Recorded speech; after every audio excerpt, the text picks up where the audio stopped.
Lepo pozdravljene, spoštovane gledalke, spoštovani gledalci in dobrodošli v posebnem podcastu 35 let Slovenije na spletnem portalu domovina.je. O tem, kako deluje slovensko pravosodje 35 let po osamosvojitvi, kako so pisci slovenske ustave predvideli, da se bo slovenska pravna država razvijala in kaj je šlo morda narobe. Pa o sestavljanju nove, četrte vlade Janeza Janše, nastopa nove opozicije, ki poskuša prve nastavke te nove vlade, ki se v resnici uradno še ni oblikovala, izpodbijati na ustavnem sodišču. Bo ustavno sodišče igralo pomembnejšo vlogo kot kadarkoli prej pri kreiranju slovenske politike, ko bo neka vlada sprejemala svojo zakonodajo. O tem in še več se bomo danes pogovarjali z eminentnima sogovornikoma, strokovnjaka z pravnega področja. Z nami sta nekdanji ustavni in vrhovni sodnik, gospod Jan Zobec, pozdravljeni. Lep pozdrav. Z nami tudi profesor ustavnega prava, dr. Jernej Letnar Černič, pozdravljeni. Lep pozdrav. Ja. In če gremo najprej na vse te fronte, ki so že odprte na ustavnem sodišču, še preden se bo nova vlada Janeza Janše sploh oblikovala, zdaj jo še sestavlja ministrska ekipa, še niti ni uradno potrjena, pa je pravzaprav že na sodišču, to moramo še enkrat pokomentirati, čeprav je v javnosti že precej bilo tega izrečenega. Kaj zdaj s to pritožbo dve ločeni zadevi na ustavnem sodišču, kar za razveljavitev volitev, ne? Pričakovali so pritožniki, da bo ustavno sodišče morda celo zadržalo potrjevanje nove vlade. To se ni zgodilo. Vprašanje je, kdaj bo to sploh na dnevnem redu, če sploh, in kako resno lahko računamo, da bo to sploh obravnavalo. To zadevo bo zagotovo obravnavalo, ker vsako zadevo, ki pride na ustavno sodišče, seveda mora obravnavati. Ja, ni mogoče, da jo samo zavrže. Lahko jo pa tudi zavrže, ne? Ampak obravnavati jo mora. Zavrže jo lahko šele potem, ko jo obravnava in ko ugotovi, da nihče od predlagateljev oziroma pritožnikov v tem primeru nima legitimacije za vložitev tega pravnega sredstva. No in jaz mislim, da tako tudi bo. Da nihče od teh nima legitimacije in da tudi ustavno sodišče na koncu ni pristojno za razveljavitev volitev. Te pristojnosti ne daje ne ustava, ne zakon o volitvah v državni zbor. Ne. To pristojnost ima Državna volilna komisija, če ustavno sodišče potrdi nepotrditev koga od mandatov oziroma v tem primeru pride do predčasnih volitev za to mesto, za katero nekdo od izvoljenih poslancev ni dobil potrditve. Ne? Ampak to je pristojnost Državne volilne komisije, da bi pa ustavno sodišče kar v celoti razveljavilo volitve, te pristojnosti v pravu veljavnem, pozitivnem pravu nima. Zadeva je sicer hitro izginila tudi iz medijev, ne? Kar nekaj pravnih strokovnjakov tudi z tako imenovanega levega političnega pola ali pa vsaj svetovnonazorsko ne bi pripadali levemu polu, so kritizirali to potezo, to pritožbo. Je šlo po vaše sploh za resen poskus ali kaj drugega? Ne vem, to težko ocenjujem, kaj je bilo v glavah teh gospa in gospodov, ki so se obrnili na ustavno sodišče. Meni tako kot opazovalcu se zdi ta zadeva frivolna. Zdi se mi kar objestna in očitno neutemeljena. In če za njo stoji, kot sem slišal profesor dr. Rok Lampe, ne, je pravnik, ne? Ki je pravnik, ja, se čudim, kako je to mogoče. No? Očitno neutemeljena, frivolna, objestna, morda s nekimi političnimi implikacijami, željo doseči neko pozornost, neko razburjenje, ampak pravno pa povsem votla. Doktor Letnar Černič, gospod Jan Zobec ni edini, ki ima takšno mnenje, s kar nekaj ustavnimi pravniki sem se pogovarjal v zadnjih dneh, ne bom jih zdaj imenoval, vsi so rekli, ja, zadeva na koncu bi morala romati v koš, ampak s tem ustavnim sodiščem pa nismo čisto prepričani. Res, jaz se strinjam s kolegom Zobcem, da ni pravnih argumentov za razveljavitev tako postopkovno, kot še manj pa vsebinsko, ne, ker v bistvu ne vemo, a so domnevni vplivi v tujini res vplivali na rezultate volitev. Je pa res, da četrti mandat Ustavnega sodišča je morda najbolj nestabilen do sedaj. Težko je kaj nam povedovati, ker vemo, da v tem mandatu Ustavnega sodišča je prišlo do spreminjanja pravne prakse glede pojmov, kot so pravni interes, svojih lastnih precedensov se ne držijo. Tako da sam se strinjam s kolegom Zobcem, da ni pravnih argumentov, ne bi se pa upal napovedovati, da bo potem tudi takšna odločitev, večinska odločitev Ustavnega sodišča. Še nekaj časa je do glasovanja o ministrski ekipi prihodnje vlade in žal smo v takšni situaciji, morda tudi lahko rečemo, se lahko vprašamo, lahko pričakujemo odločitev izven prava. Onkraj prava, jaz bi rekel, nič ni nemogoče v tem trenutku. Tudi vemo, da je odhajajoča vlada v prejšnjem mandatu Državnega zbora izglasovala 5 novih ustavnih sodnikov in sodnici. Bomo potem tudi videli, kako bodo te sodniki in sodnice se opredelili glede tega vprašanja.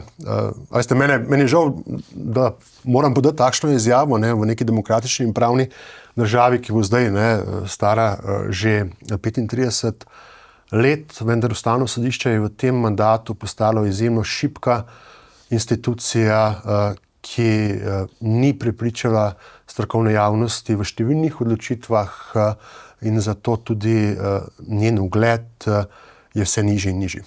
Torej, če vas prav razumem, vi ne izključujete možnosti, da Ustavno sodišče nekaj v zvezi s tem odloči do naslednjega tedna, ali kako? Ne, jaz mislim, da je prav vse možno, seveda, odločitev onkraj prava. Mislim, da argumentov v slovenskem ustavnem pravu ni, tako postopkovno kot vsebinsko. Lahko si pa Ustavno sodišče denimo samo določi svoje nove pristojnosti. V nemški ustavnopravni doktrini poznamo doktrino kompetenc, da se Ustavno sodišče samo določi meje svoje pristojnosti, tako da vse je mogoče.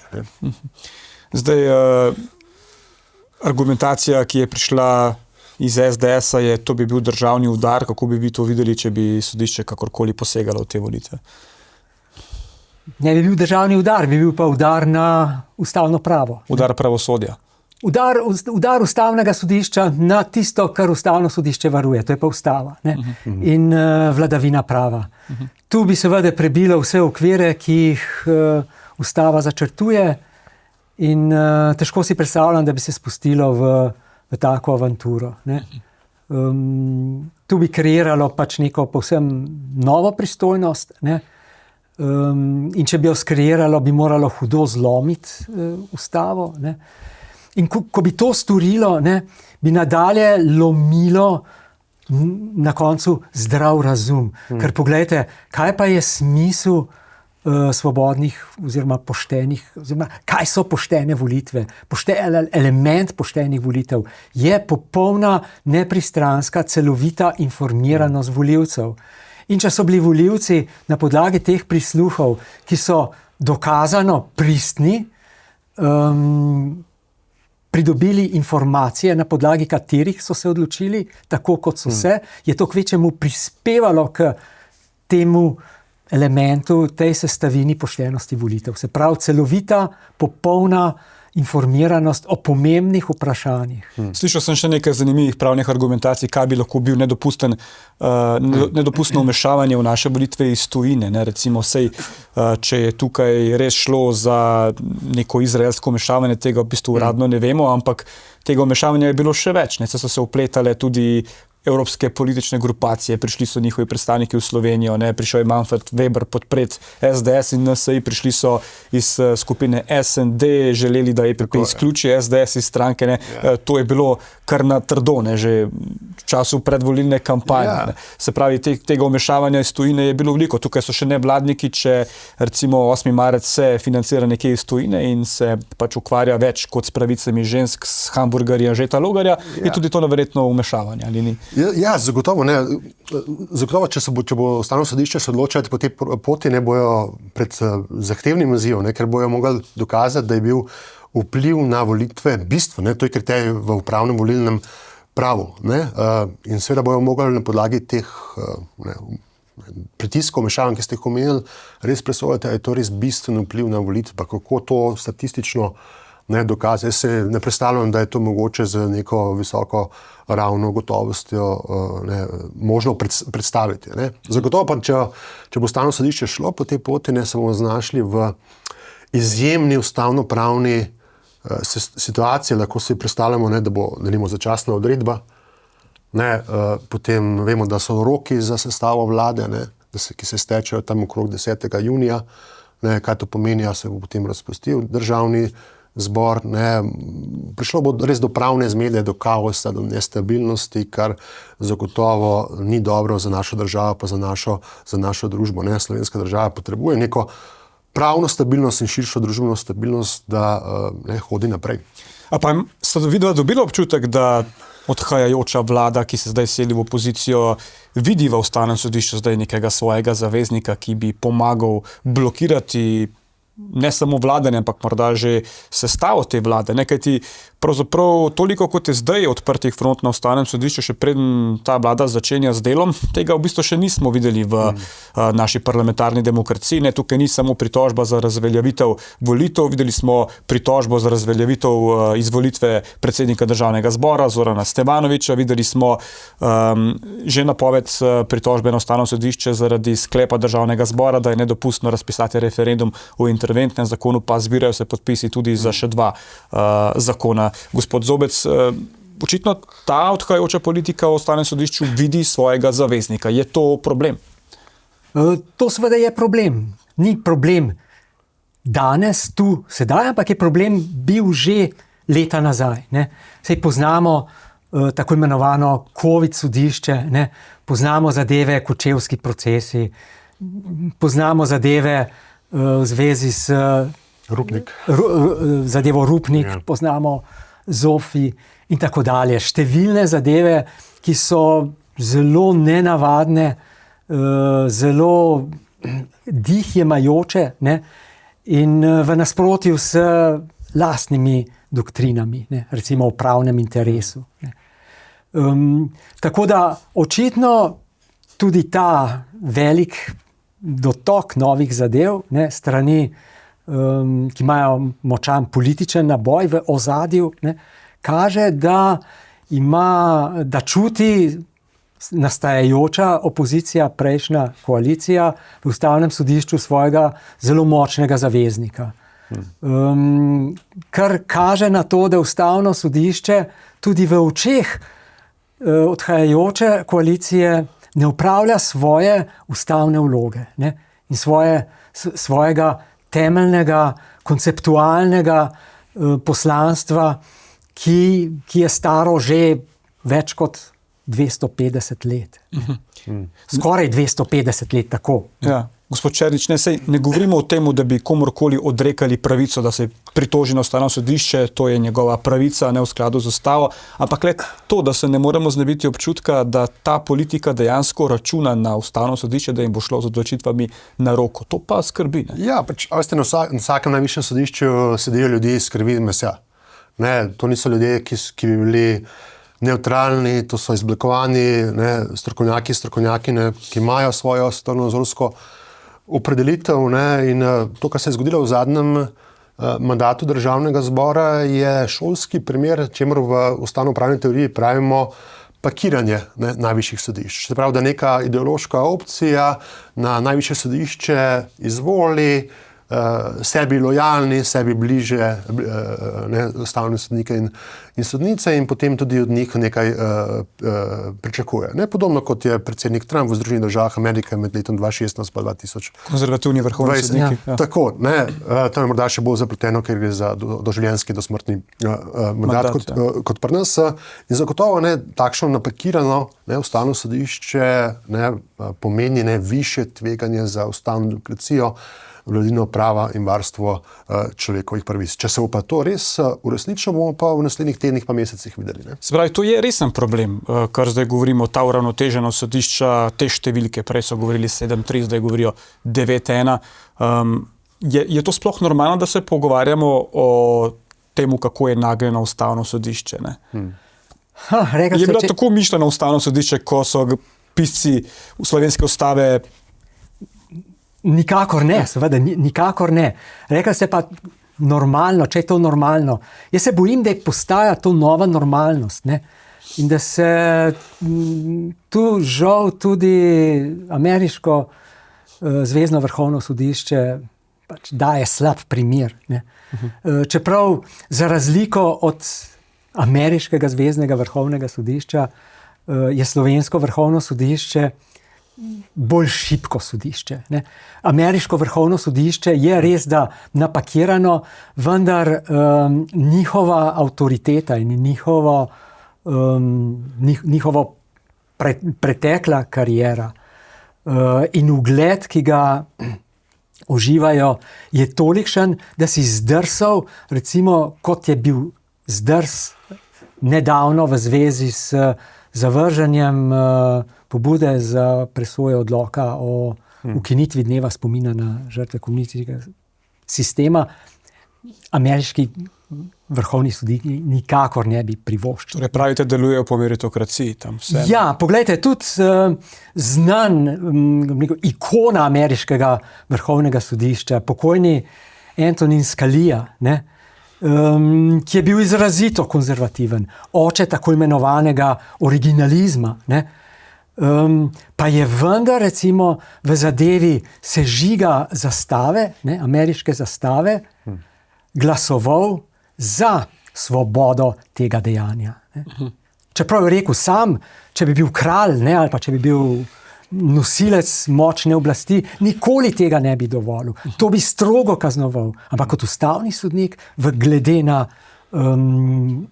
precedenčne, glede na precedence in glede na ameriško ustavo, tega ne morem narediti. Ja, ampak se, gospod Černič, pač imamo tak sistem, v ustavi je tako pač zapisano in tudi druge države delujejo na podoben način. Ustavne sodnike izvoli državni zbor, a ne na predlog predsednika republike, mora dobiti neko večino v državnem zboru, tako da na vsak način je izvolitev teh sodnikov odvisna od neke večine v državnem zboru, lahko je to leva ali desna, pri nas pač je bila bistveno dlje časa leva, ampak v vsakem primeru so ustavni sodniki torej odvisni od politike, ne? Se pravi, že vnaprej na nek način ustava tukaj je bila pisana tako, da nas ni zaščitila, da bi bili ti ustavni sodniki čisto zares neodvisni, ker ne morejo biti, če jih postavlja politika, ali pač. Res je, tukaj ima tudi veliko vlogo predsednica republike, koga ona predlaga v državni zbor za ustavnega sodnika, sodnico. Sistem je pač takšen, nek sistem mora biti, da ustavne sodnike volimo v parlamentu. Je pa ključno to, da ustavno sodišče ni neko redno sodišče. Ustavno sodišče je varuh ustavnosti in zakonitosti in mora varovati človekovo dostojanstvo in ustavo za vse prebivalce in prebivalke Republike Slovenije. Ne samo za tiste, ki so določene svetovno-nazorske pripadnosti. Ne? Ampak da bi bili recimo politično bolj neoporečni ti sodniki, kaj bi se dalo storiti, ne vem, voljenje z dvotretjinsko večino? Ključno je, da na ustavnem sodišču sedijo strokovnjaki in strokovnjake. V tem trenutku na ustavnem sodišču nimamo niti enega strokovnjaka za ustavno pravo. Ne vem, če so mi že v kakšnih prejšnjih mandatih, če se je tako zgodilo. Ne. Kolege pa kolegice so že pred leti predlagali, da bi morda bilo vredno ustanoviti nek svet modrecev, ki bi potem presojal morebitne kandidatke in na tej podlagi bi potem predsednik republike predlagal državnemu zboru.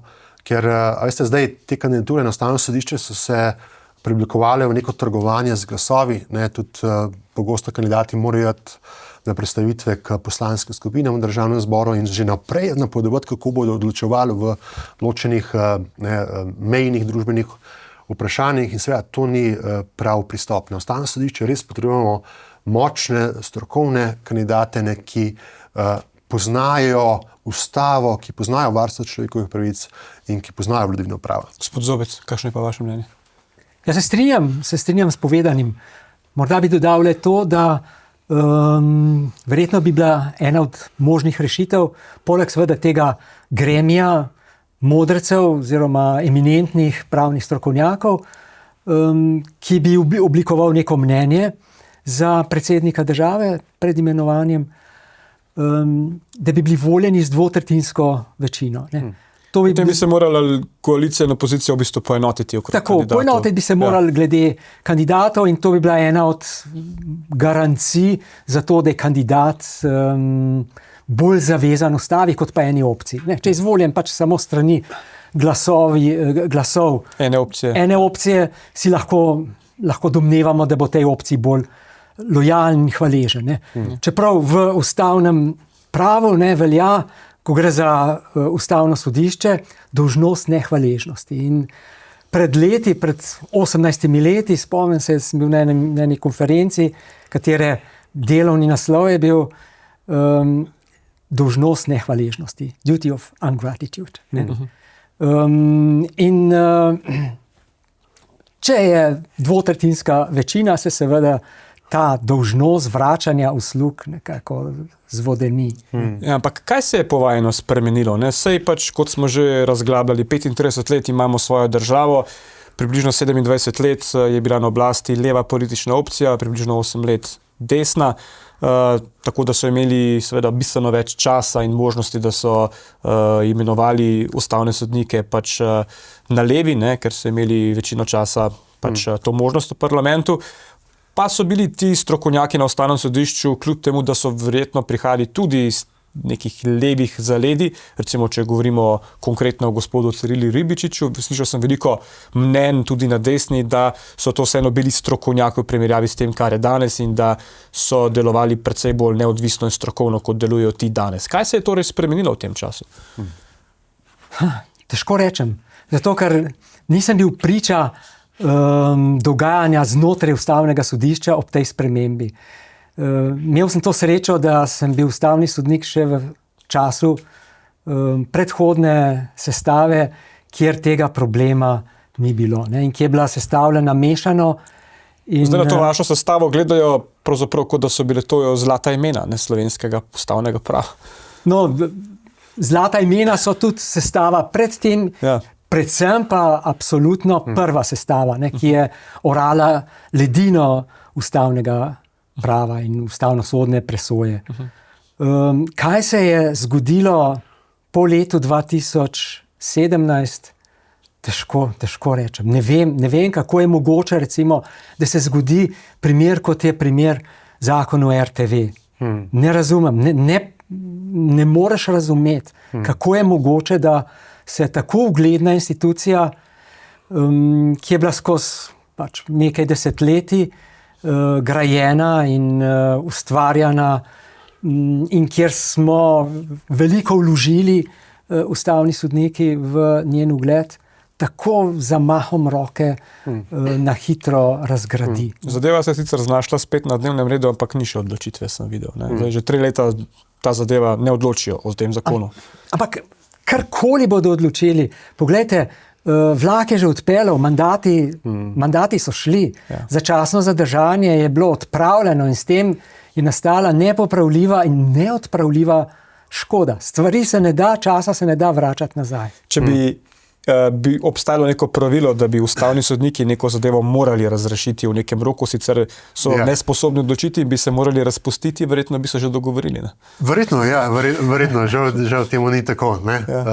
Zagotovo pa slovenska ustava terja, da v takšnih zelo pomembnih odločitvah ustavno sodišče hitro, neodvisno pa nepristransko sprejme odločitev, ker v nasprotnem primeru se postavlja vprašanje, je to ustavno sodišče še vedno neodvisno pa nepristransko in pošteno sodišče, če se potem pritožniki pa pobudniki, predlagatelji zahteve obrnejo potem na Evropsko sodišče za človekove pravice. Ker zdaj smo že na tej ravni, da ustavno sodišče v določenih zadevah se res strokovnjaki sprašujemo, ali še izpolnjujejo te kriterije neodvisnega in nepristranskega sodišča, ker neodvisno in nepristransko ni samo vsebinska, je tudi zunanja. Oni si morajo prizadevati za zaupanje javnosti v ustavno sodišče. Vemo pa, da v zadnjih nekaj letih ni nekaj neobičajnega, da spremljamo tudi demonstracije pred Betonovo 10. To v preteklosti, v prvem mandatu ustavnega sodišča ne bi niti pomislili na kaj takega. Ja, ampak a je bilo takrat, bila takrat politika bolj poenotena, je bil nek konsenz v državnem zboru v 90 letih. Gospod Zobec je prej govoril po letu 2017, da se je začela degradacija ustavnega sodišča. Sam se spominjam teh kritik, ki so letele zlasti na vlado Mira Cerarja, ki je tudi imela, mislim, da možnost 4 sodnike imenovati. Takrat je bilo govora o tem, da so nastavljeni nekompetentne kadre. Konec koncev Miro Cerar je bil pisec slovenske ustave. Jaz mislim, da tudi v prvem mandatu ustavnega sodišča so se sodniki zavedali bremena. Zgodovinskega bremena, ki so ga mogli izpolniti. Prihajali smo z nekega nedemokratičnega, totalitarnega sistema in zato so morali v številnih odločitvah presekati s prejšnjim pravnim redom, zavarovati človekove pravice in vladavino prava. In to so se ljudje, kot so bili, Jambrek, Jerovšek, pokojni Petrič, Lovro Šturm, da so se tega zavedali, potem pa, ko smo prišli iz prvega v drugi, tretji mandat, pa morda so se ta zgodovinska vprašanja morda malce razvodenela. Ena izjava mi je ostala v spominu še iz časa vlade Mira Cerarja, iz njegove poslanske skupine je prišla, mislim, da sodnica, gospa Murgel, če se spomnimo, družinski zakonik je padel, Aleš Prims je uspel na referendumu in spominjam se izjave dotične gospe, da bodo pa enkrat že uspeli na ustavnem sodišču, ko bodo imeli svoje sodnike. In dela se je kot zlovešča napoved tega, kar se je potem tudi uresničilo v vladi Roberta Goloba. Ja, to je to. To je postavljanje lojalnih sodnikov ali pakiranje ustavnega sodišča z dobro preverjenimi kadri, ki bodo sodili rezultatsko. Se pravi, sodili bodo na način, da bodo dajali prednost politično zaželenemu rezultatu pred zavezanostjo pravni argumentaciji, pred zavezanostjo ustavno-pravnim argumentom, ustaljeni sodni praksi, evolutivnemu razvoju le-te, ampak biti vojak neke politike. Ampak takega ustavnega sodišča pravni sistem, ustavna demokracija ne potrebuje. Ne potrebuje še enega političnega organa. Ustavno sodišče v modelu ustavne demokracije je nepolitičen organ. Se pravi organ, ki na podlagi pravnih argumentov razsoja o spornih ustavno-pravnih vprašanjih. Ustavno sodišče zase pravi, da je to državna nadzorstvena institucija. Se pravi, to so institucije, ki so nad 3 vejami oblastmi, in za njih, ker so nadzorniki te 3 oblasti, pomeni, da morajo voditi vzorom. Za njih veljajo, višje zahteve glede integritete, neodvisnosti, nepristranosti, kot za vse javne funkcionarje v 3 vejah oblasti. In zato smo vsaj nekateri strokovnjaki toliko kritični do delovanja ustavnega sodišča, ker moramo v strokovni, pa tudi laični javnosti veliko pričakovati ljudi, ki nosijo halje na ustavnem sodišču. Ja. In zgodilo se še nekaj, to ste tudi vi večkrat opozarjali, prej ste odprli debato o tej noveli zakona o RTV. Spomnimo se izjav Mateja Accetta, da se ni o ničemer pogovarjal z Vero Jourovo v zvezi z RTV, potem so dosegli v SDS-u, konkretno evropski poslanec dr. Milan Zver, da so na komisiji poslali ta zapisnik potem tudi nepočrnjen na koncu in dejansko med točko je bil pogovor o RTV-ju. Se pravi, ustavni sodnik je lagal, nič se ni zgodilo, država se ni zganila. Ja. Nič se ni zgodilo se je samo to, da je bil potem izločen. Kar pa seveda pomeni, da je bil pristranski, ker je bil podan razlog za izločitev še pred glasovanjem o odpravi začasnega glasovanja. Se pravi, je ta sklep hiben. In zdaj, kaj je zdaj vrnitev na pravo pot? 2 mandata desne vlade, da oni nastavijo svoje in se zadeva uravnoteži ali kaj drugega? Kako vi vidite rešitev za? Mislim, nadaljna pot mora biti usmerjene krepitve legitimnosti in kredibilnosti ustavnega sodišča. To pa lahko na ustavnem sodišču storijo tako, da podajo prepričljive pravne odločitve, da spoštujejo svoje lastne precedence iz istega mandata, pa iz prejšnjih mandatov in da tudi ustvarjajo tako notranjo kot tudi zunanjo neodvisnost. Ne, da poskušajo, da vsi v strokovni pa laični javnosti potem bolj zaupamo poštenemu pa neodvisnemu odločanju na ustavnem sodišču. Ne? Ker se vidimo, pač zaupanje zelo težko se ga ustvari, ne? Zelo hitro pa se podre. Ne gre v tem, da bi se zaupanje izboljšalo z zamenjavo ustavnih sodnikov pa sodnic. Gre predvsem za to, da je treba pač neodvisno, nepristransko, pošteno odločati na podlagi pravnih argumentov in se izogibati argumentov onkraj prava, izven prava, ki ima podlago zgolj v ideologiji ali pa svetovnonazorskem prepričanju posameznika. To se zdaj sliši v danih razmerah utopično malo, ne? Drži, ne? Vendar to v strokovni javnosti pa laični javnosti pričakujemo od ustavnega sodišča. Ne? V zadnjih nekaj mesecih, letih so na ustavno sodišče prišlo 5 novih oseb. Ne? In jaz mislim, da je prav, da jim damo priložnost, ne? Da pokažejo svoje pravno znanje pa izkušnje, potem jih pa lahko bomo tudi ocenjevali. Gospod Zobec. Ja, tako se lahko samo strinjam. Čeprav obstajajo tudi možnosti, kako izboljšati način izbire ustavnih sodnikov. Ne? O tem smo že govorili. Še en pomemben vzvod, ki ga tu vidim, je zagotoviti neodvisnost ustavnih sodnikov tudi s podaljšanjem mandata. Ne? Predvsem bi to moral biti To bi morala biti predupokojitvena služba. Ne pa, da ustavni sodniki po izteku mandata iščejo zaposlitev. Ali pa so jim celo obljubljene nagrade, če bodo tako ali drugače sodili, tudi to smo namreč slišali. Ali celo to. Ne. Taki sodniki pač v zadnjem letu, ko se jim izteka mandat, niso več neodvisni. Ne. Zato ameriški vrhovni sodniki, sploh pa vsi zvezni sodniki ameriški, imajo neomejen mandat. Ne. In to je močna garancija neodvisnosti. Ne? In poznamo primere, ko je bil sodnik postavljen strani liberalnega predsednika, pa je na to,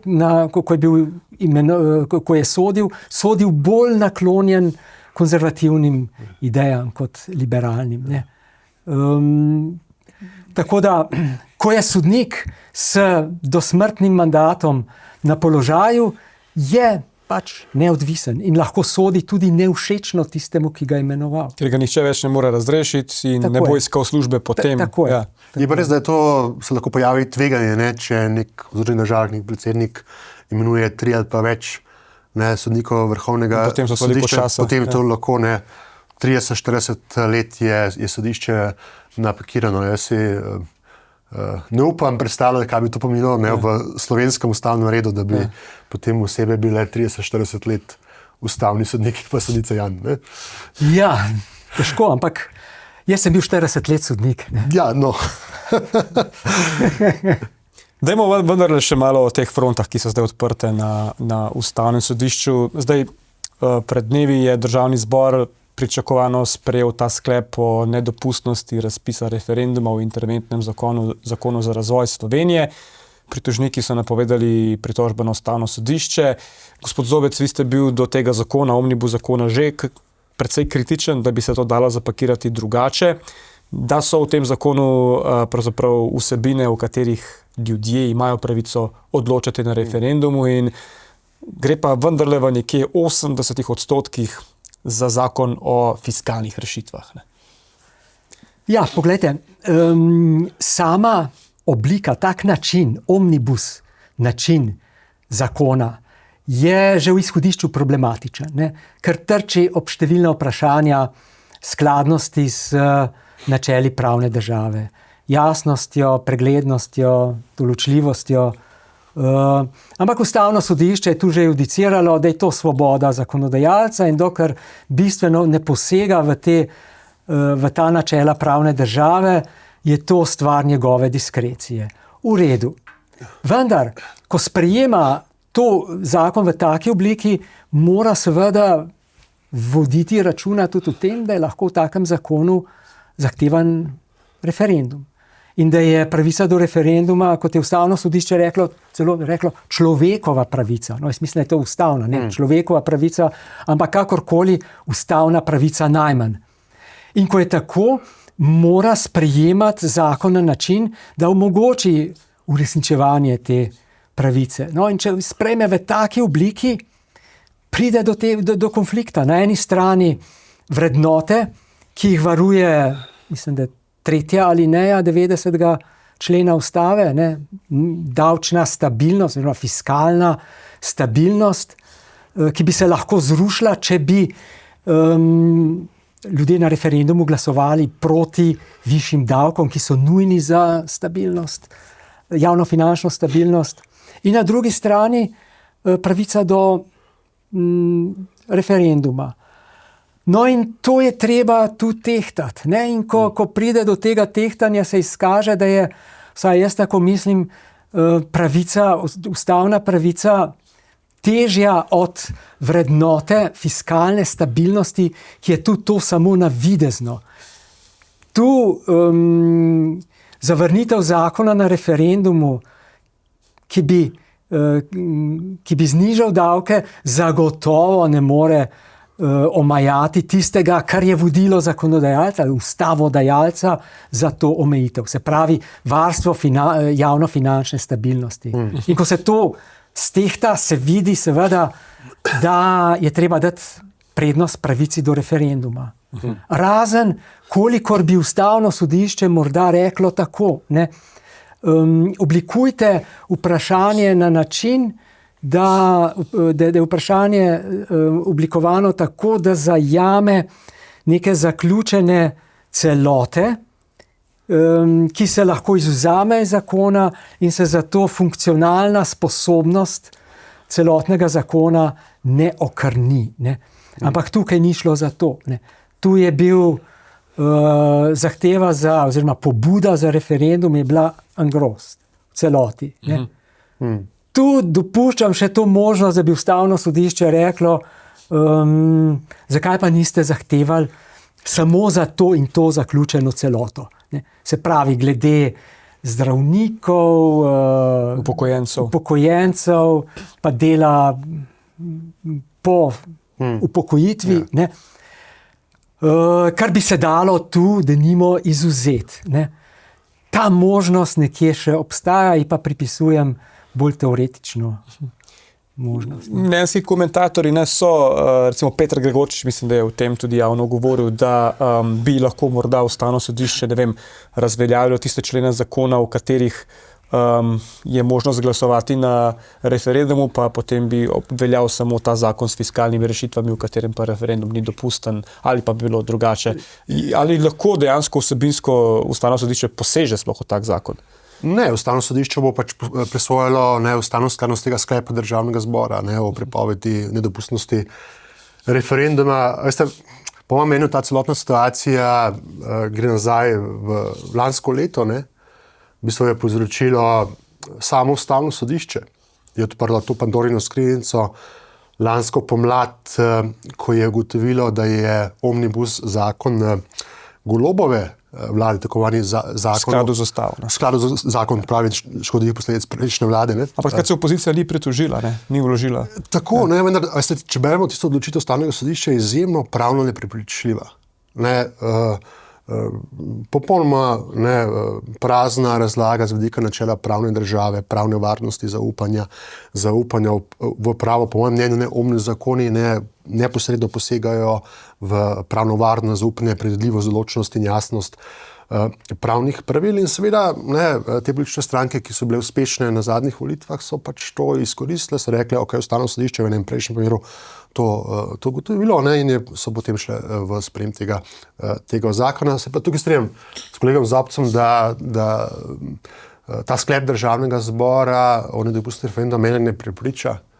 Mislim, da tukaj res prevlada pravica do odločanja ljudstva na referendumu, ker ne gre, res da gre večinoma za fiskalni zakon, za zakon s področja javnih financ, vendar ne gre za popolno krn zakon o davkih. Zdaj, en zdravnik na X-u, mislim, da je bil samo vesel, je zapisal, da je prav, da se o tem odloči na referendumu, sicer bi lahko naslednjič tudi neka leva politika sprejela neko zakonsko rešitev, zraven dala še neko fiskalno rešitev in s tem onemogočila o tem sploh glasovanje na referendumu? Ja, dam lahko kar en lep primer tega. Ne?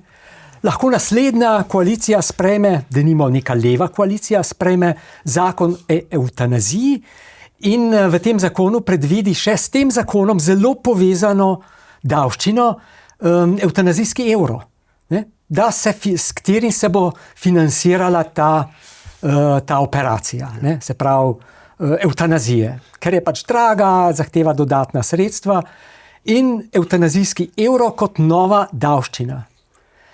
In zdaj pa vprašam, bi dopustili referendum zoper tak zakon? Se strinjate? Ja, veste, po drugi strani vsi se sprašujemo, ne, tudi te stranke, ki so izglasovale novega predsednika vlade, ne, pravijo zase, da so razvojni. Vsi si želimo boljše Slovenije, ne, boljšega življenja v Sloveniji. A veste, eden izmed glavnih faktorjev, kako v neki državi pridemo do boljšega življenja, bolj kakovostnega življenja, je izboljšanje kakovosti pravne države. In veste, sprejemanje takšnih omnibus zakonov na tako hiter način, pa prepoved potem referenduma o teh vprašanjih, mislim, da to ni prav način. Ne, sej, če so te stranke prepričane, da imajo takšno podporo v javnosti, lahko grejo tudi na referendum, pa potem preverijo, ne, ali imajo podporo. Ne. Ja, pravijo namen je bil dober, ne. Želeli so pač narediti na hitro nekaj, kar so obljubili, ne, še preden se oblikuje nova vlada. Ja. V pravu velja, oziroma glede zakonodajalca v pravu velja, ni pomembno, kam je zakonodajalec meril, ampak kaj je zadev. Ne? Ampak recimo, da gre zadeva na referendum in zakon pade, teoretično. Ne? Kaj bi potem pomenilo to za vsebino, tisto večinsko vsebino zakona, v kateri pravzaprav glasovanje ne bi bilo dopustno, če bi bil zakon sestavljen samo iz te vsebine. A bi potem lahko vložili nov zakon že jutri? Tako, ja. Bi lahko teoretično verjetno. Ja, tako. Z davčnega področja lahko že naslednji dan. Ja, vsekakor bo zanimivo spremljati, kako bo odločilo v tej zadevi Ustavno sodišče. Sicer sem videl, da zbirajo zdaj podpise še za en referendum in sicer za predlog zakona o spremembah parlamentarne preiskave, ne, ki je bil tudi potrjen in sicer ta bi nekako omejil ustavno pritožbo. Gre za izrazito političen zakon, ki nima prav veliko veze z ljudmi, ni ljudski zakon. In tu je tisto moje vprašanje, ne, zakaj gre tudi to že skoraj da ne na referendum in morda na Ustavno sodišče. Kako vi to gledate? Ja, lahko gre seveda. Ne glede na vsebino, če ni nobena od teh 4 alinej, ne, potem gre lahko na referendum. Se pa seveda sprašujem, kakšen smisel ima ljudsko izrekanje o zakonu, ki se tiče pravzaprav samo poslancev in delovanja državnega zbora in tistih, ki bi se znašli v parlamentarni preiskavi. Ne. Ljudstva to pa zelo malo tangira. Ne. Samo onkraj te zadnje novele zakona o parlamentarni preiskavi, ali ste v slovenski parlamentarni demokraciji, se res moramo vprašati, kako pomemben, kakšen je pomen parlamentarne preiskave. Vemo, da je to orožje, ki ga ima pač zakonodajna veja oblasti v razmerju do drugih vej oblasti, vendar v zadnjih mandatih ta institut je bil popolnoma izvotljen. V zadnjem mandatu smo imeli zlorabljen, bi lahko rekel. Zlorabljen, izvotljen, smo imeli komisije, ki bi mogli nadzorovati delo izvršilne veje oblasti, ki so vodili poslanci iz večine državnega zbora, potem smo imeli nekaj druge... Ki sploh niso sklicevali sej, ne? Tako, ja. Potem smo neko drugo komisijo, ki je bila za to, da se pač obračunava z drugimi mediji, poslanci in tako naprej. In seveda to ni namen parlamentarne preiskovalne komisije. Namen parlamentarne komisije je v bistvu, da razišče neka vprašanja, s katerim se ne ukvarjajo pravosodni organi in da poda neko splošno poročilo, ki ga potem predloži pravosodnim organom, da potem morebiti nadaljuje postopke. Zdaj, preden gremo naprej, me zanima samo vajen komentar, še en predlog zakona, mislim, da Resnica, Nova Slovenija in SDS so prišli ven včeraj z njim in sicer nekako bi ukinili volilno pravico na lokalnih volitvah. državljanom tretjih držav, ki imajo tukaj stalno prebivališče ali pa začasno prebivališče in lahko glasujejo za župana, lahko vstopajo v občinske svete, mislim, da tudi zdaj to več ne bi bilo mogoče. Ne? Kako vi to komentirate? Ja, to je zakonska materija, ni ustavna materija, tako da tu problemov s protiustavnostjo z tega vidika ne bi bilo. Ne? Drugo je pa seveda vprašanje, ali je to nekako spodobno, ko gre za nižanje nekih pravic, ne? Ko zakonodajalec... Marsikdo je prepričan, da Zoran Janković na ta način dobiva že 20 let volitev v Ljubljani, da je ta zakon usmerjen proti njemu. Ne? To je res, ampak jaz mislim, da bi bila bistveno boljša rešitev, če bi omejili županske kandidature oziroma županovanje na 2-3 mandate in potem konec. Ne? Ker se toliko mandati, kot je recimo, kot jih ima ljubljanski župan, je že po naravi stvari nagnjenost k korupciji, zlorabam in degeneraciji enormna. In temu smo priča vsak dan. Tako da kar bi bilo tu zdravilno in odrešujoče, bi bila omejitev mandatov na 2, morda 3. Samo za župane ali tudi za premijeje?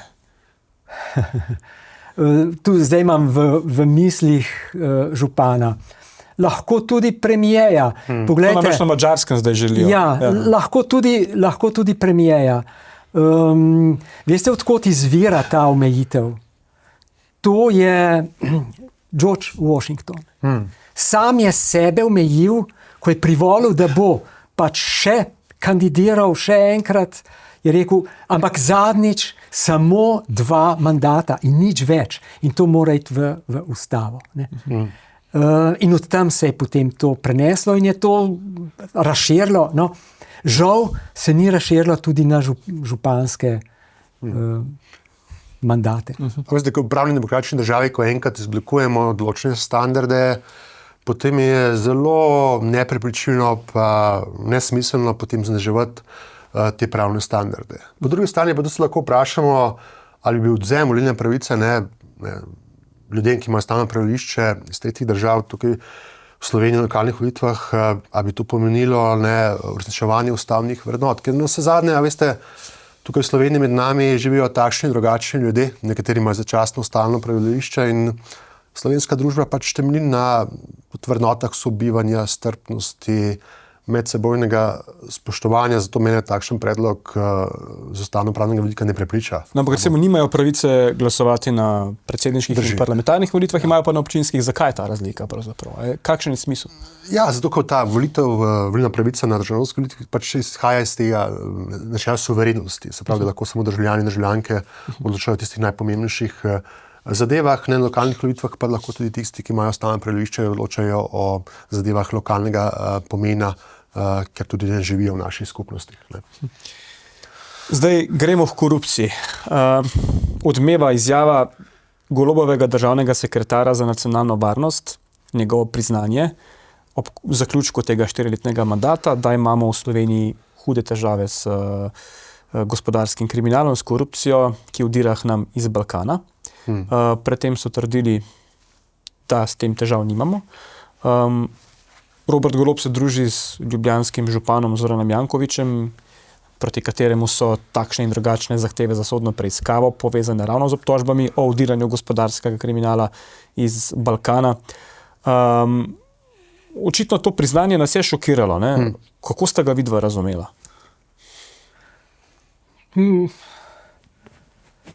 Gospod Lindav je rekel, da je to patetična izjava in se kar strinjam z njim.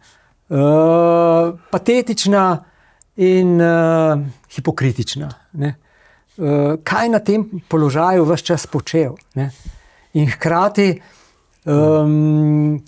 priznava, da država Slovenija se s korupcijo neuspešno spopada, da je neučinkovita. Korupcija cveti, v pregonu korupcije smo pa tako neuspešni. Ne? In hkrati se potem sklicuje na suverenost, češ, da je bila kršena, ker je neka zasebna izraelska družba, menda, v tujini posnela pogovore vplivnih posameznikov z leve politične orbite, ki so razkrili sistemsko korupcijo.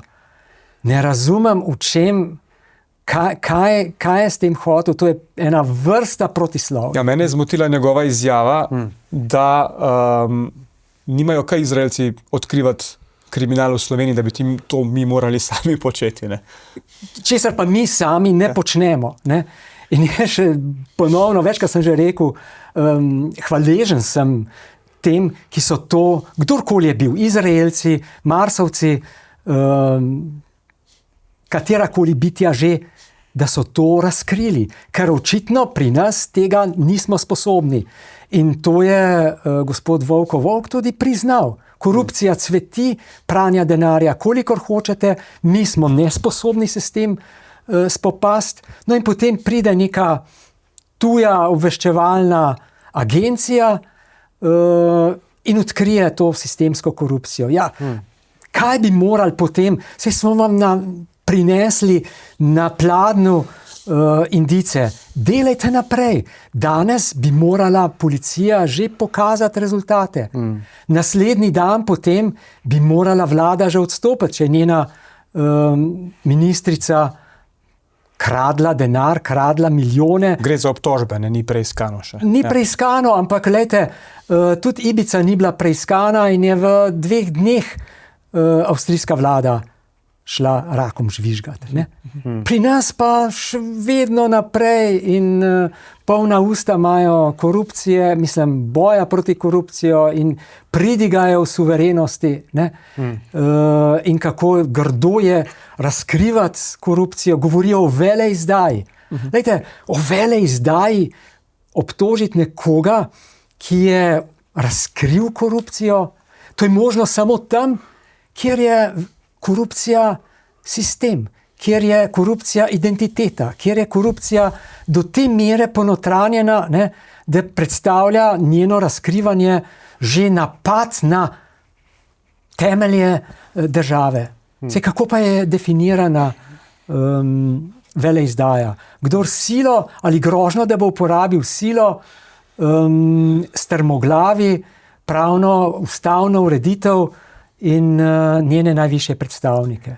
Zadnjič, mislim, da ste nekaj podobnega dejali na Odmevih, pa ste potem bili deležni kritik na omrežju X, nečeš, da v bistvu podpirate tuje obveščevalne službe, da prihajajo v Slovenijo. Ne? Takoj ste bili deležni kritik. Saj niso prišli v Sloveniji, saj to je bilo posneto na Dunaju pa v Londonu. Ja. Saj niso prišli v Slovenijo, nobene suverenosti niso kršili.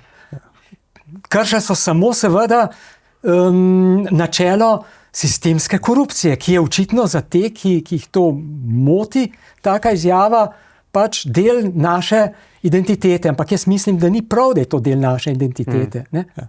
A vas skrbi, ne, da državni sekretar po 4 letih vladanja reče, mi imamo težave s korupcijo, nismo sposobni tega preiskati, pa 4 leta so vladali? Ne, mene veseli, da je to javno povedal. Ne. Težava pa je, ker ni šel v vsebino, ni se poglobil. Ne, ker v Sloveniji, veste, glavna težava je, da to besedo korupcija, pa nepotizem, klientelizem, ne, vsi uporabljamo, značujemo te in one, da so takšni ali drugačni, ne, izostane pa potem sodni epilog, ne, pa policijski kriminalistični epilog. Ne spomnim se kdaj, da bi kakšen javni funkcionar za visoko funkcijo bil obsojen v zadnjih nekaj letih za kaznivo dejanje povezano z korupcijo. In to je težava, ker korupcija postala kot neka oznaka za medsebojno obmetovanje, vsebina pa pregon pa izostajajo. Ne?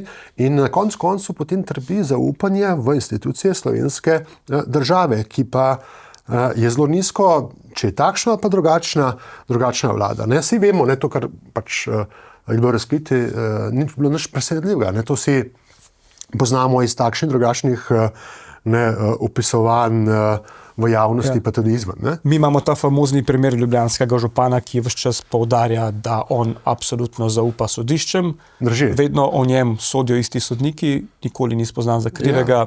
izločajo se dokazi, zastarajo zadeve. Ja, veste, država za Slovenijo, ker gospod župan je eden izmed redkih v Sloveniji, ki zaupa slovenskim sodiščem. Jaz bi si želel, da bi v Sloveniji čez 80 ali 90%, kot v Švici, zaupali našim sodiščem, potem bilo raven življenja naše države bila potem višja. Težava je to medsebojno metavanje za korupcijo, vse pa zastaja, epilog pa zastaja.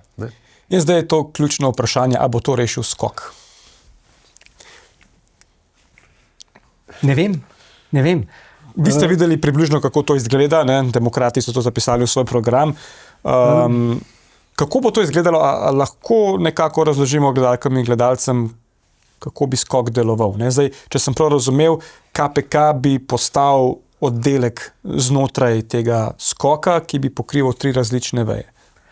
Ja, predvideni so 3 stebri tega skoka pod istim dežnikom. Ta dežnik se imenuje specializiran organ za boj proti korupciji in organiziranemu kriminalu. In ti 3 stebri so tožilski del, se pravi specializirano državno tožilstvo, MPU in KPK kot posvetovalen, ozaveščevalen organ, ki nima operativnih nalog. Operativne naloge so v specializiranem državnem tožilstvu in MPU-ju. Predsednik oziroma vodja skoka bi bil hkrati tudi vodja specializiranega državnega tožilstva. Tako da bi nadzoroval delo MPU-ja, to bi bilo koordinirano, teklo bi na podlagi operativnih in strateških načrtov in ciljev, ki bi jih že predtem kolegi opredelil tudi politiko pregona, kar bi vse s koncentracijo in s hierarhično strukturo povečalo učinkovitost. Ampak to je nek teoretičen model. Kako bi se v slovenskih razmerah to uresničilo, ne ve nihče. Mislim, da je pisal ta program Demokratijum dr. Avbelj, ne? Ja, mislim, da je v skoku je dobra ideja. Jaz tu sam podpiram, to sem težava je, ker če bo uveljavljena, bo uresničena v slovenskem pravnem in družbenem okolju. Ja. Kdo bodo ljudje, ki bodo zasedali te javne funkcije, pa ki bodo upravljali te funkcije? To bodo ljudje, ki so že v institucijah, to ne bodo neki novi ljudje. Se pravi, dobili bomo osebo, ki bo ta skok vodila. Drži. Ja. Ja. In to bo zelo vplivna oseba, čeprav razumem. Zelo vplivna oseba. In verjetno bi morala biti absolutno politično neoporečna. Ne? Tako je. Predvideno je, da bi ga imenoval državni zbor na predlog vlade. Se pravi, zakonodajna in izvršilna oblast bi tu sodelovala. Dobro bi bilo spet, jaz mislim, da bi bila 2/3 večina za njegovo imenovanje. Ključno pri vodji skoka je, da bo oseba, ki bo vodila ta organ, da bo to oseba za integriteto, ki bo profesionalna, ki bo imela ugled v strokovni javnosti, da ne bo spet prišlo do očitkov, da je ta oseba pripadnica neke ali pa one politične struje. V tej naši majhni državi se temu že težko izognemo. Ja. Ampak iz katerih krogov ne prihaja? Iz tožilskih, s kje druge? Ja, iz tožilskih, morda tudi z vrsto odvetnikov. Veste, v državah, ki so bile takšne podobne institucije uspešne, da nimajo država kot so Albanija pa Kosovo, so ljudje prišli iz tujine. So bili ljudje, ki niso bili povezani z njihovim domačim okoljem in v teh državah so bili takšni organi na začetku zelo uspešni. Sama ideja je dobra, pogosto po Sloveniji rečemo, da je izjemen razkorak med samim pravom pa potem udejanjem v praksi. Ne bomo pa videli, ne bomo zdaj na začetku preveč bili negativni, da imamo priložnost temu organu. Vi ste rekli, da bi lahko bil tudi pravosodni del tega skoka, ne? Ja, tudi je predviden, ker nadgradnja preiskovalno-tožilskega mora biti seveda v sodnem delu. To bodo morali biti neki sodniki? To bi moralo biti sodniki na specializiranih oddelkih, ki bi bili v Mariboru, Ljubljani, morda Kopru, ne vem, Mariboru in Ljubljani, in ki bi se intenzivno, predano ukvarjali, delali na teh zadevah. Zdaj že obstaja nek oddelek, ki pa Očitno nima rezultatov. Ki je pa popolnoma strel v prazno. Teh ljudi ne rabimo zdaj. Teh ljudi ne rabimo. Poglejte, ena od sodnic, najbrž to že vsi veste. Se lahko poveste, še enkrat. V lanskem letu na tem tako imenovanem X-oddelku, specializiranem oddelku, ni rešila niti ene zadeve. In v celem letu je imela samo 10 obravnavnih dni. Hkrati je pa delala še na preiskavi, ki se dodatno plačuje, ne? In prejema plačo vrhovne sodnice. To vam vse pove. Naslednji podatek je, da je to sodnica, recimo, pri kateri se nekako stekajo vse zadeve Zorana Jankovića in ki ji, kot večkrat pove, brezrezervno zaupa. Ne? In še tretji podatek, ne? Poglejte, kje je Slovenija v evropskem merilu po dolgotrajnosti postopkov v korupcijskih kaznivih dejanjih in zadevah pranja denarja. Na 2. in 3. mestu. Skratka, popolna neučinkovitost in strel v praznost. In še 4. Vrhovno sodišče je že 2-krat to tudi jasno povedalo. Specializirani oddelki so strel v prazno. Dajte jih razpustiti in zadeve razdeliti med sodnike. Po drugi strani pa res, da nekje moramo začeti. In da tudi v slovenskem pravosodju, tožilstvu na sodiščih so ljudje z integriteto, so profesionalni, neodvisni strokovnjaki z področja prava in potrebno jim dati priložnost, da pokažejo, ali bodo kaj bolj uspešni pri pregonu teh najhujših kaznivih dejanj. Zdaj ta skok ne bi spadal pod notranji resor, ne pod pravosodni.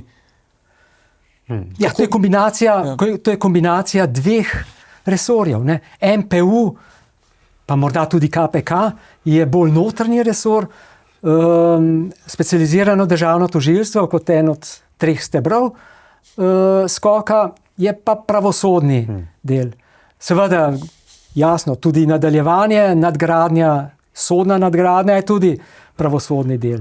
Tako da za skok bi bila najbolj smotrna združitev obeh resorjev.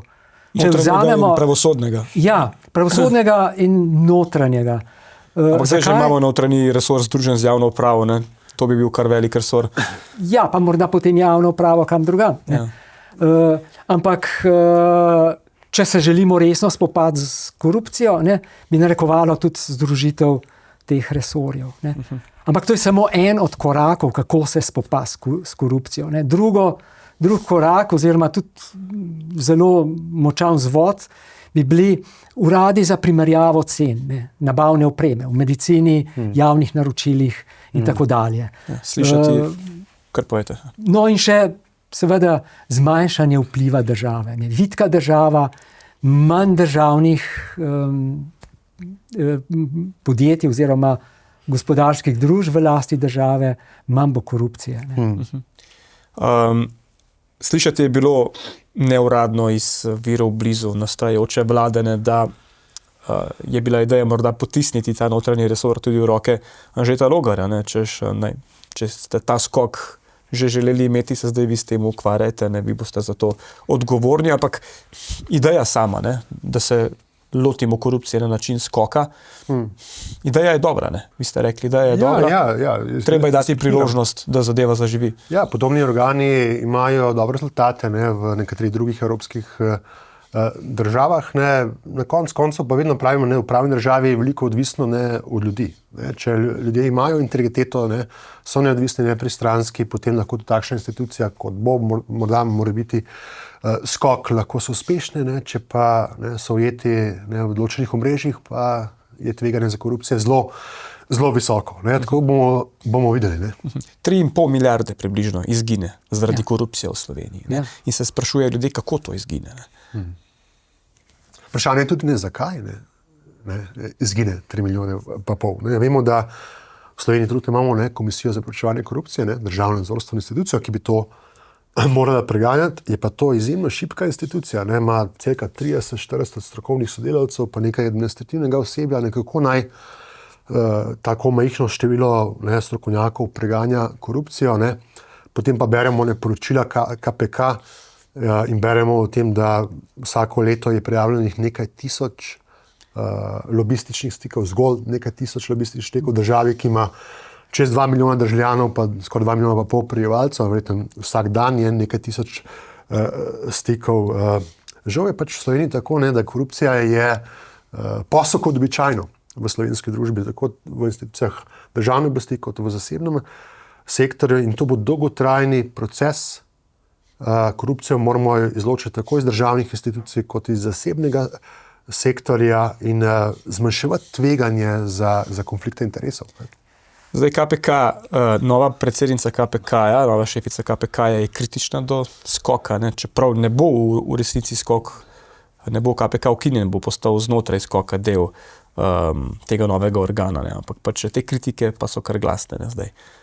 Da se gre nekako v obračun s KPK-jem.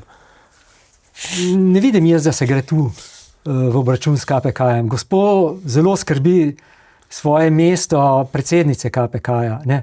In ne jo potolažim, ni predvideno, da bi izgubila mandat. Ne? Njen mandat je ustavno varovan. Ne? Sej to dobro ve. Je pravnica, še kako bi morala to dobro vedeti. Tako da ne, to ne skrbi. Ne? Ostal bo pa KPK tako kot sedaj posvetovalen, ozaveščevalen organ, ne, ki po mojem mnenju tudi ni tako bistven. Ne. Tisto, kar je bistveno, so operativne službe. To je pa MPU in tožilstvo. Korupcijo je treba preganjati, ne se v njej samo pogovarjati, svetovati in ozaveščati. Je pa imel KPK velik vpliv na politiko, ne, v preteklosti. Spomnimo se leta 2013 obremenjujočega poročila za Jankovića in Janšo. Virant je stopil z vlade, padla je druga Janševa vlada. Zdaj se v tem mandatu Goloba se ni zgodilo nič, čeprav zdaj sem ravno včeraj bral, je prišel ven v javnost še osnutek v zadevi Karigador, tudi tam je očitno Golob kršil integriteto. Ne? Se pravi, nekaj pa počne KPK. Takrat je bila KPK še močna institucija, danes ne vem, kaj še ostalo od takratne KPK. Ne? Ko KPK gotovi določeno domnevno kršitev, politiki se tako drugače izogibajo svoje politične, pa tudi pravne odgovornosti in res potem vprašanje se postavlja, kakšna je dodana vrednost takšne institucije. Ne? Ja, se strinjam. KPK je pač svetovalen, ozaveščevalen organ. Take ugotovitve bi v zrelih demokracijah morale pripeljati do odstopa tistega, za katerega je ugotovljeno, da je ravnal v neskladju z zakonom o integriteti. Pri nas se pa na to požvižgajo oziroma se nekako potem kot da se ni nič zgodilo, pa kot da je bilo mišljeno to samo, če se bom jaz strinjal s tako. Rekel je, da še ni izkoristil svojih sodnih možnosti, ne, se pravi pravnih sredstev. Pritožba na sodišče. Subsidiaren pravni spor. Ne. Ja. Ampak obljubil je pa nekaj drugega. Če bo KPK ugotovila, bom odstopil. No, potem pa to prilagodi situaciji, ki je v njegovo, na način, da je v njegovo korist in malo se še zlaže. Skratka, v slogu slovenskega premijeja. Ja, dejstvo je, da KPK nekoč je odnesel Janšo, ni pa odnesel ne Goloba, kar je tudi zanimivo. Morda še nekaj o pravni državi. Deluje ali ne, politika je bila precej kritična do sodstva. Zdaj ravno berem, višje sodišče je zavrnilo pritožbo tožilstva v zadevi Trenta, Janez Janša je zdaj pravnomočno oproščen. Ne. Sodstvo, pravosodje torej deluje.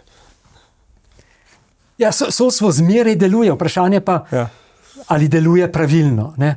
Ali deluje prav, ali deluje pošteno in ali nimamo opraviti selektivno pravičnostjo. Ne?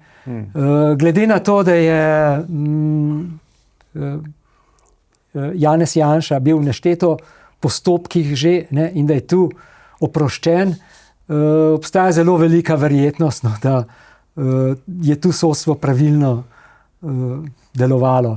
Sodbe ne poznam, zato lahko rečem samo zelo velika verjetnost. Ampak bil je Janez Janša precej kritičen do sodstva, tudi že takrat podporniki so prihajali na sojenje na prvostopenjski zadevi. Res, v Sloveniji pogosto poslušamo to besedo krivo sodje. Sam ne bi šel tako daleč, da bi uporabil to besedo. Zagotovo pa v določenih primerih je prišlo do sistematičnih kršitev pravice do neodvisnega, nepristranskega sodnega varstva.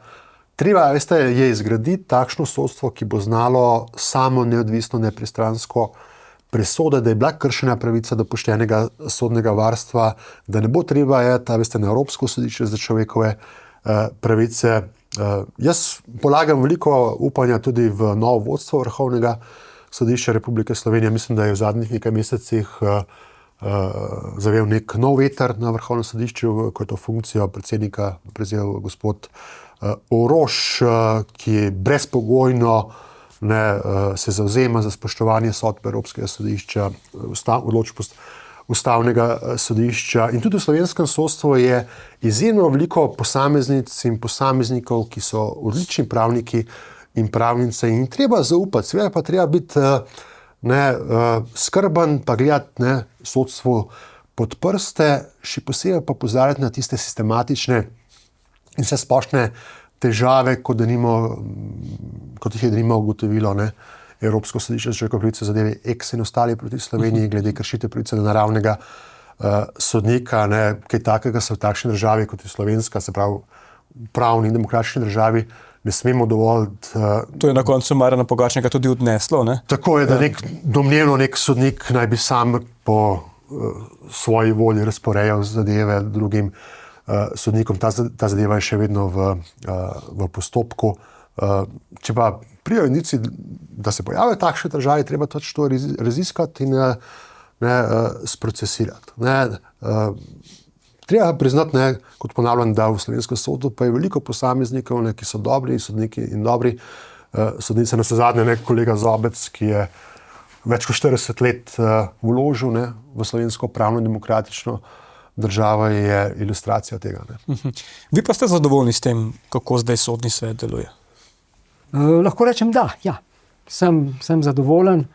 Sodni svet s sedanjimi potezami izpričuje, da jemlje resno vladavino prava. Sodni svet je tisti, ki predlaga sodnike, ne? Ki predlaga sodnike, ki varuje neodvisnost sodnikov. To so glavne funkcije sodnega sveta.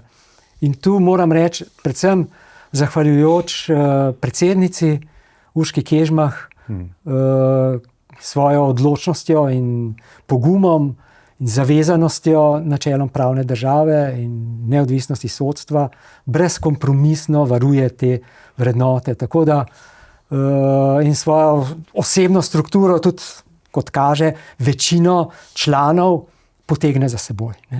Tako da lahko vidimo, da posamezen človek, posamezen izpostavljen funkcionar se svojo karizmo, odločnostjo in pogumom in močnimi argumenti potegne tisto, mlačno, neodločno večino. In to se dogaja na sodnem svetu. Zato vse priznanje sedanji predsednici.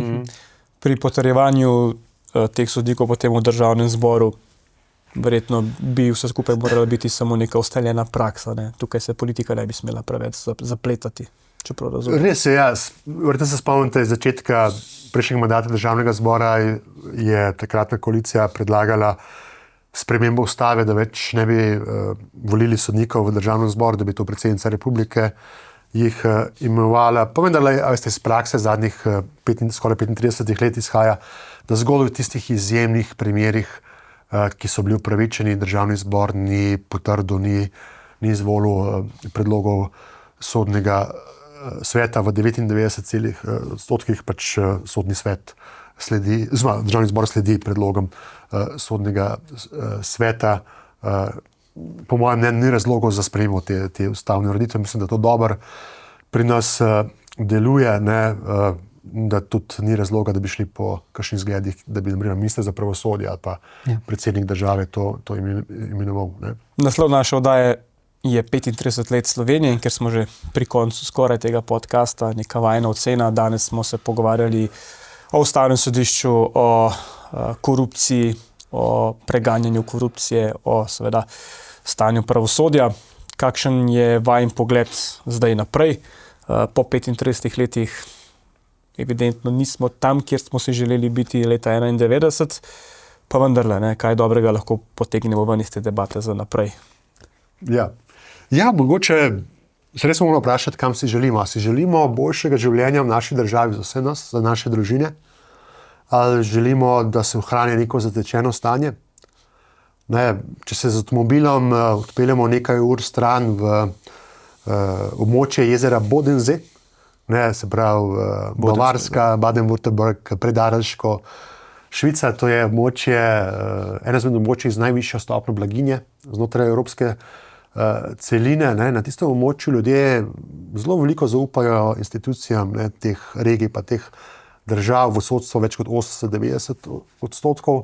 Drugače pa po navadah, po običajih se Slovenija ne razlikuje kaj dosti ne, od tega območja. Smo si zelo podobni. Ne. Delovne navade so podobne, naravni viri so podobni, tam nimajo nafte, mi nimamo nafte. In, a veste, tista razlika, ne, to, kar si jaz želim, pa kar pogosto poudarjam, želim si najboljšega življenja v naši državi, ne, za naše družine, za vse nas, za prihodne generacije. A veste, vse to je pa odvisno prav od tega, kar smo se danes pogovarjali. Ne, od integritete, od poštenosti in neodvisnosti v pravni demokratični državi. Bolj, ko bomo imeli pravno državo, bolje bomo živeli v naši Sloveniji in tega bi se mogli bolj zavedati vsakdo izmed nas. Ne. Gospod Zobec. Ja, lahko sem pritrdim temu, kar je kolega Letnar povedal. Vladavina prava je tista vrednota, ki dela življenje človeka vredno življenje. Predvidljivost, zanesljivost in zaupanje v institucije, ki mora biti seveda grajeno na dobrem, učinkovitem delovanju le-teh, ne, so temelji blaginje. Ko je to zagotovljeno, potem bodo tudi ljudje ustvarjalni, bodo ostajali v Sloveniji, bodo lahko načrtovali in bodo imeli prihodnost v svojih rokah. Ne. Zakaj je vladavina prava tako pomembna? Ne samo zato, ker pomeni antipod oblastni samovolji, ampak tudi zato, ker omogoča načrtovanje, predvidevanje. Saj vemo, prihodnost je neznana. Vsi se je bojimo. Je pač tisto neznano. Ampak zato imamo pravo, da v tistem delu, ki jo lahko nadzorujemo, to prihodnost oblikujemo in vemo, kaj bo sledilo našim dejanjem. Ne? Če narediš nekaj narobe, potem veš, kaj bo sledilo. Če narediš prav, tudi veš, kaj bo sledilo. Če nekaj kupiš, veš, da ti bo moral kupiti 100, izročiti in tako dalje. In to je temelj blaginje. Na tem gradimo našo blaginjo, tako materialno, kot duševno in duhovno. In bomo s to mislijo zaključili. Gospod Letnar Černič, gospod Zobec, najlepša hvala za obisk na Domovini. Hvala za vabilo. Hvala za vabilo. Vam pa, spoštovane gledalke, spoštovani gledalci, hvala za pozornost. Verjamem, da je bila zanimiva debata in da ste slišali marsikaj novega, koristnega. Glejte nas še naprej.